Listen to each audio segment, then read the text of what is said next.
Sa harap ng panawagan para sa reforma sa gobyerno at pagtataguyod ng mas tapat na serbisyo publiko, mainit na tinanggap ng mga taga-Plaridel, Misamis Occidental ang rally na may temang Ayusin natin ang Pilipinas. Sa naturang pagtitipon, ipinaabot ng mga dumalo ang kanilang paniniwala sa mga advokasiyang matagal lang isinusulong ni Pastor Apollo C. Quiboloy, kabilang ang paglaban sa katiwalian, kriminalidad at iba pang mahalagang isyong panlipunan.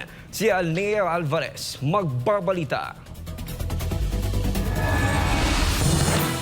Sa kabila ng patuloy na hamon sa politika at pamamahala, hindi natinag ang mga mamamayan ng Plaridel, Misamis Occidental sa kanilang panawagan para sa tunay na pagbabago. Marami ang nakilahok sa Ayusin Natin ang Pilipinas campaign rally bilang pagpapakita ng kanilang matibay na paniniwala sa pangangailangang magkaroon ng isang mas maayos, tapat at epektibong gobyerno. Isa sa mga tampok sa rally ang matagal nang ipinaglalabang adhikain ni Pastor Apollo C. Quiboloy, partikular ang laban kontra katiwalian at kriminalidad. Ayon sa mga dumalo, mahalagang kumilos ang taong bayan upang maitaguyod ang isang gobyernong tunay na naglilingkod at hindi lamang namumuno para sa sariling interes. Sa gitna ng masigabong palakpakan at sigaw ng suporta, ipinaabot ng mga tagapagsalita ang kanilang panawagan na pagtuunan ng pansin ang kapakanan ng mamamayan, lalo na ang mga sektor na matagal nang hindi nabibigyan ng sapat na suporta mula sa gobyerno, kasama rito ang mga maralita at katutubong komunidad.